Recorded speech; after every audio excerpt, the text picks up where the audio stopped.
All right, today we're jumping into a pretty intense analysis of what the future could hold for Volodymyr Zelenskyy the second he's no longer president of Ukraine. So let's get right into it. Wow. I mean, the source material for this whole thing kicks off with this line. It's incredibly blunt, right? It just sets the tone immediately and gets straight to the core idea. A quiet, peaceful retirement is just not in the cards for him. This isn't about his political legacy, it's about his personal survival. So here's the core idea. You might think he could just retire somewhere quiet, right? Maybe a nice townhouse in London? Well, this analysis says, nope, not a chance. The argument is that a long and very powerful list of people with grievances will follow him no matter where he goes. Geography, apparently, offers no escape. And let's be super clear about something here. This analysis isn't really about his political legitimacy or what the public thinks of him. Not at all. The danger it's describing comes from personal and maybe even criminal payback from some extremely powerful people who feel they've been seriously wronged. Okay, so who's the main player in this whole drama? According to this source, it all comes down to one guy, the oligarch Igor Kolomoisky.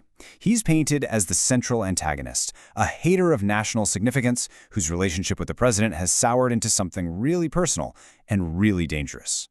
And this is where it gets wild. Look at this shift. The source basically claims that Kolomoisky, the guy who was once the key supporter who helped bring Zelenskyy to power, has now been jailed by the very man he helped create. His business empire? Dismantled. This supposedly has turned a key ally into a man with, and this is a direct quote from the source, a mouthful of sharp shark teeth, just waiting for his chance to bite back. You know, this phrase, "this is not forgiven," it pops up again and again in the source material. It's like a drumbeat. The point being made is that the moves against people like Kolomoisky and his company, Privat, weren't just seen as politics or business. They were taken as deep, personal betrayals. And in that world, things like that demand an answer. Okay, so you're probably wondering, how does this revenge actually happen? Well, the theory here is that Kolomoisky is playing the long game. He's supposedly feeding information to anti-corruption agencies to build leverage, sending messages through back channels, and just waiting for that moment when the protection of the presidency is gone. And then the goal is payback, whether that means a jail cell for Zelenskyy or something else entirely.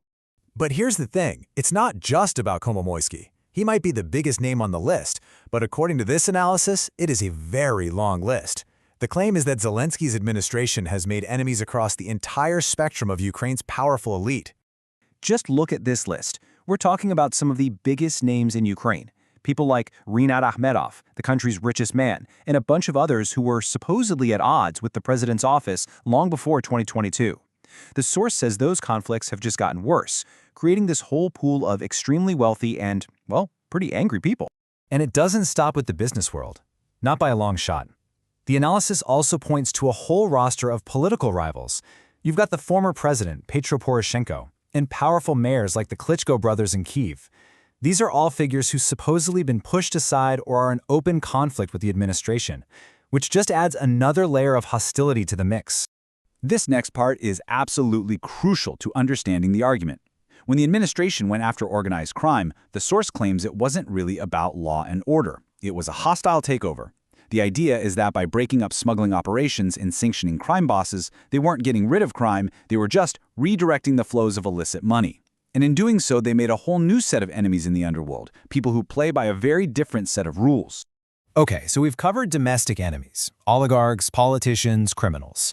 But now the analysis goes into some really deep, almost conspiratorial territory. It looks beyond Ukraine and suggests that even Zelenskyy's international allies could become a threat once he's no longer useful.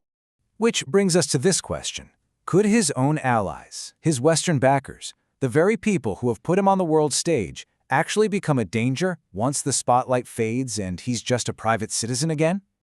The logic here, according to the source, is pretty simple. He just knows too much. Think about it. Zelenskyy is described as a creative personality. He's not the type to just fade away quietly into the night. The speculation is that he'd write a tell-all memoir or give explosive interviews and spill all sorts of secrets about his dealings with foreign leaders and spy agencies. And that right there, that's what makes him a liability. The source points a finger directly at agencies like Britain's MI6. The argument is that whatever security detail they might provide him in retirement would disappear the instant he stops being an asset and starts becoming a problem, a loose end. And if you want to know how that kind of problem gets solved, well, the source uses this chillingly simple phrase: a scarf, a slippery floor. It's a dark way of suggesting how a state actor might quietly and deniably make sure that certain secrets stay buried forever. All right, let's bring this all together. The analysis basically boils everything down to two possible final acts, two scenarios for how all this danger could actually play out, and both of them, well, they lead to the same grim prediction. So, you've got two potential paths. The first is organized revenge, a professional, systematic, well-funded hunt led by his powerful enemies who use their money and criminal ties to get retribution. But then there's the other possibility, something much more random but just as deadly, a chance encounter with some lone enthusiast. Maybe someone who lost everything in the war, sees him in a coffee shop one day, and decides to take justice into their own hands.